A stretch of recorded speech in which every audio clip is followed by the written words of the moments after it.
آج ہم بات کر رہے ہیں اسپیسیفکلی جو آج کل ہمارے شادی بیاہ کی جو رسومات ہوتی ہیں اور ان پہ جتنا پیسہ خرچا جاتا ہے اس حوالے سے، کیونکہ دیکھیے کچھ لوگ جو افورڈ کر سکتے ہیں وہ پیسہ تو خرچتے ہیں، لیکن وہ تمام تر لوگ جو کہ نہیں افورڈ کر سکتے ان کے لیے بہت زیادہ یہاں پر مشکل ہو جاتی ہے، کیونکہ وہ ایک سٹینڈرڈ سیٹ کر لیتے ہیں۔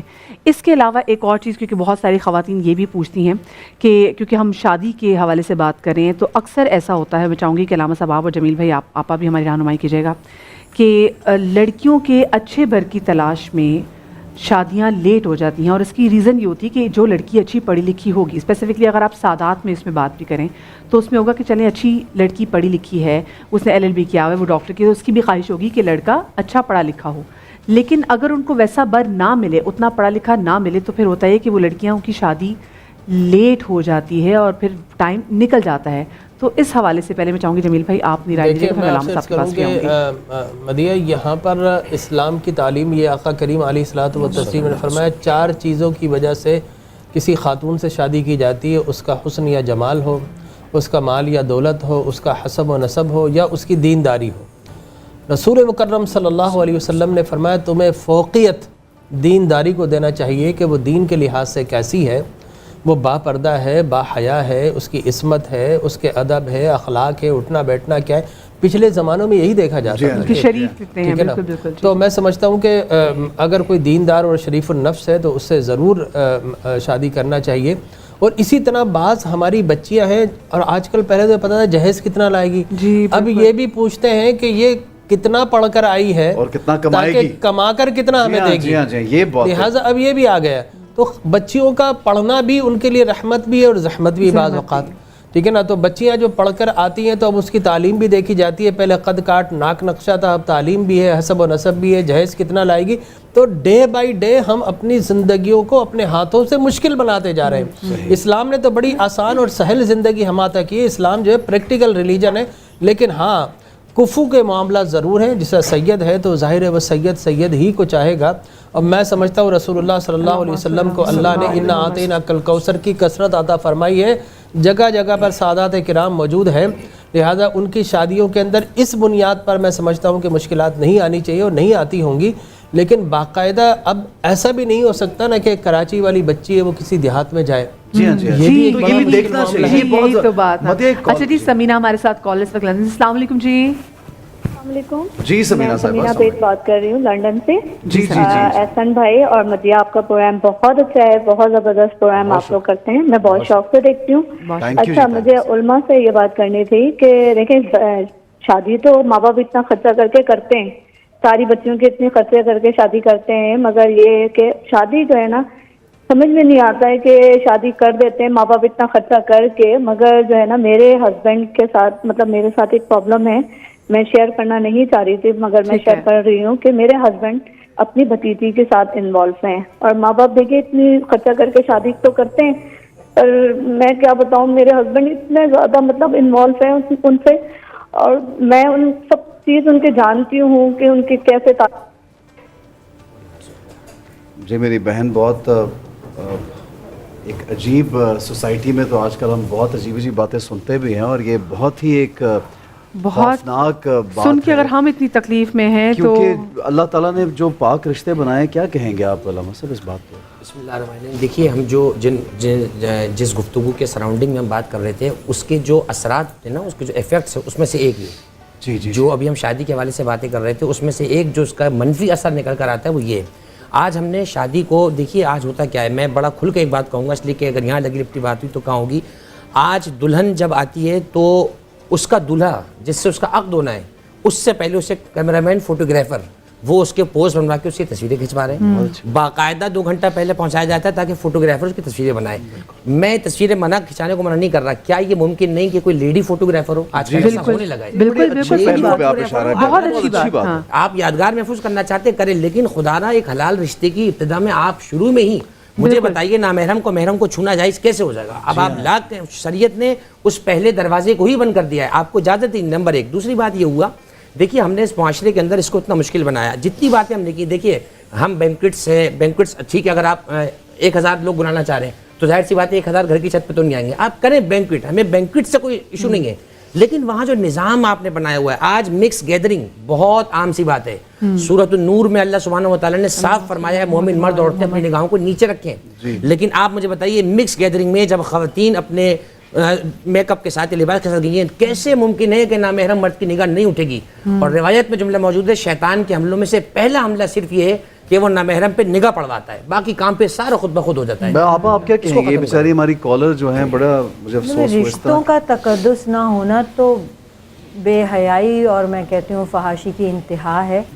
مطلب انسان اگر اول تو جیسے بھائی نے بات کی کہ اللہ تعالیٰ فرماتے ہیں لا تقربوا الزنا، بدکاری کے قریب بھی نہ جاؤ، لیکن یہ تو بدکاری کی بھی انتہا ہے نا کہ آپ کا رشتہ بھی حرام ہے. تو واضح طور پہ رشتوں کے بارے میں تو میں سوچوں کہ جن کے ساتھ یہ ہو رہا ہے وہ کتنے ٹراما سے گزری ہوں گی، ان کے لیے کتنے، تو ان کے لیے کیا ہے آگے کہ اگر ان کے ہسبینڈ ایک ایسا کام کریں جو کہ نہ تو شریعت جس چیز کی اجازت دیتی ہے اور ان کے لیے بھی اتنا ٹرامیٹائزنگ ہے نہ معاشرہ، تو ان کے لیے ہم کوئی وے آؤٹ کچھ ہو سکتا ہے کہ وہ کیا کر سکتی ہیں؟ کیا وہ اس نکاح سے اگر ایسا ہوا آپ کے ساتھ تو باہر آ سکتے ہیں؟ کہ انہیں ایسا نکاح نہیں رکھنا چاہیے. مطلب ضروری تو نہیں ہے کہ ہم یہ سمجھ لیتے ہیں کہ شادی ہو گئی نکاح ہو گیا تو کھلانا پلانا شوہر کی ذمہ داری، اگر ہم اس کا گھر چھوڑ دیں گے. اصل میں ہمارے یہاں یہ مسئلہ ہے کہ لوگ کیا کہیں گے. پہلی بات تو یہ ہوتی ہے کہ ہم لوگوں کے سوالوں کے جواب نہیں دے پاتے. لیکن آپ اگر یہ چھوڑ دیتی تو پھر تو آپ اور بھی کھلی چھٹی آپ دے رہے ہیں. نہیں تو اس کو آپ سزا دلوائیں. آپ ایسا کریں کہ اس کے بڑوں کو، اپنے بڑوں کو بیٹھا کے انہیں بتائیں. دین اسلام میں کیا کہا گیا یہ بتائیے آپ. دین اسلام میں تو قرآن جو میاں بیوی کے بارے میں تو یہی کہتا ہے حکم من اہلہ و حکم من اہلہا. ایک اس کی لڑکی کی طرف سے، ایک لڑکے کی طرف سے، بڑے کو یا فیصلہ کرنے والے کو، سیانے کو بٹھایا جائے اور اپنا اپنا مسئلہ بتایا جائے. انہیں بھی یہی چاہیے کہ اسے بتائیں. اگر وہ اس قدر بے حیا ہیں کہ وہ گھر والوں کی بھی اس سے خوفزدہ نہیں ہوتے، معاشرے سے بھی نہیں ہوتے، اللہ سے تو ڈیفینیٹلی وہ نہیں ہیں. کیونکہ وہ تو فورنیکیشن میں مبتلا ہیں اور وہ اس کو کری جا رہے ہیں، کیے جا رہے ہیں. اور تو پھر اس خاتون کو چاہیے کہ یہ اسے چھوڑ دے. مطلب اس غلاظت اور اس بے حیائی کو کیوں برداشت کرے؟ بالکل بالکل. دیکھیں میں سمجھتا ہوں یہ انتہائی سیریس ایشو ہے. پہلی بات تو یہ کہ میڈیا پہ نہیں آنا چاہیے تھا، لیکن آ گیا ہے تو اب اس کو پایہ تکمیل تک اس طرح پہنچایا جائے. میڈیکل سائنس بڑا ترقی کر گئی ہے. اگر وہ خاتون صحیح ہے تو انہیں اپنے شوہر کے خلاف جانا چاہیے تھانے میں ایف آئی آر، اس کا ڈی این اے ٹیسٹ ہونا چاہیے دونوں کا، اور اس کے بعد اگر ایسا ہو جائے تو دونوں کو آگ کی بھٹی میں ڈال دینا چاہیے. اس لیے کہ کل قیامت میں جہنم میں جائیں گے تو اس دنیا میں بھی ان کو جہنم میں ڈال دینا. اس لیے کہ یہ محرمات جو ہیں ان رشتوں کی طرف کوئی سوچ نہیں سکتا. اسلام کوئی مسلمان یہ سوچ نہیں سکتا اپنی بہن، بیٹی، بھتیجی، خالہ، ماموں، یہ سارے وہ رشتے ہیں جو خون کے رشتے ہیں، ان کی طرف نظر جھک جاتی ہے. اگر ان کی حرمت کو، یہ یورپ نہیں، یہ مسلمان ہے آج بھی. ہمارے پاس یورپ کی طرح کوئی لگژری گاڑیاں نہیں ہیں، ان کی طرح اچھی سڑکیں نہیں ہیں، ان کی طرح اچھے وہ چیزیں نہیں ہیں، لیکن ہمارے پاس آج فیملی اسٹرکچر موجود ہے. وہ اسلام کی وجہ سے، وہ دین کی وجہ سے. لہٰذا آپ نے آیت پڑھی، اس کے آگے آیت حرمت ہے جس میں بتایا گیا کہ تمہارے محرمات کون کون سے ہیں، ان کی طرف نگاہ کرنا، ان کی طرف دیکھنا. میں سمجھتا ہوں اسے بالکل جس طرح سزائیں تو بے شمار ہے، لیکن اس کی سزا آگ ہے. یہ میں آپ کو گارنٹی سے بولتا ہوں. اسے آگ میں ڈالنا چاہیے، اسے پھانسی نہیں، اسے آگ میں ڈالنا چاہیے. ابھی جیسے آپ نے کہا نا کہ اس میں میڈیا پہ نہیں آنا چاہتا. خیر ہماری بہن بیچاری اتنی تنگ تھی، ان کو اچھی بات ہے کہ انہوں نے لوگوں نے نہیں دیکھا ان کو، اور انہوں نے، لیکن انہوں نے ہم سے پوچھ لیا، انہوں نے ہم سے پوچھ لیا. وہ اتنی تکلیف میں سوچوں کیونکہ یہ ایک ایسی چیزیں ہو سکتا ہے کہ وہ اپنے گھر والوں کے سامنے رکھتے ہوئے ان کو شرم آتی ہو، لیکن انہوں نے کہا کہ ان کی آئیڈینٹی کیونکہ سامنے نہیں آ رہی ہے اور نام سے کیا پتہ چلتا ہے، لیکن وہ جو شیئر کر رہی ہیں. تو میرے خیال سے اس میں ان کو یہ بھی کرنا چاہیے کہ نکاح کو سب سے پہلے تو نکاح بھی ایسے شخص کے ساتھ رکھنا ہی نہیں چاہیے جو اتنا مرتکب ہو رہا ہے زنا کا بار بار. نکاح نہیں رکھنا چاہیے اس لیے کہ اس شخص نے ایسا عمل کیا ہے جو اسلام کا حرام قطعی ہے. لہٰذا ایسی صورت میں اسے اس کے پاس ڈیورس لینا چاہیے، خلا لینا چاہیے. اور صرف شخص انوالو نہیں ہے، وہ اگر فیم کرنا چاہیے، دونوں کا کیا ہے، وہ دونوں کا ارتکاب ہے. لیکن چونکہ وہ رشتہ جو بتایا گیا اس میں ڈیفینیٹلی وہ بڑا ہوگا، وہ چھوٹی ہوگی، لہٰذا ان دونوں کا سزا تو ایک ہے. لیکن موٹیویشن کہاں سے آئی؟ اس لیے اسلام نے فرمایا کہ تم اپنی نگاہیں نیچی رکھو، محرمات کے سامنے بھی آئے تو ایسا لباس پہنو جس پہ تمہاری کسی کی محرم کی نظر بھی نہ پڑے.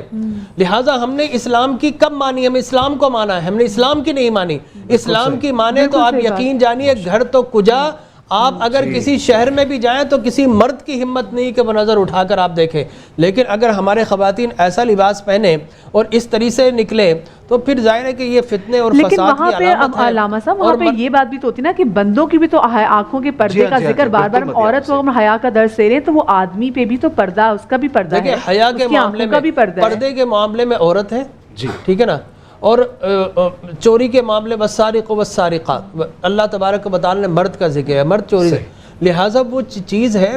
تو میں یہ سمجھتا ہوں کہ مرد ہو یا عورت ہو، ہم اس بحث میں جائے بغیر دونوں کے اوپر شرم اور حیا لازم ہے، لیکن خواتین کو جو ہے وہ بہرحال جو شریعت نے کہا ہے جس طرح ہے وہ اس طریقے سے اگر ہو جائیں۔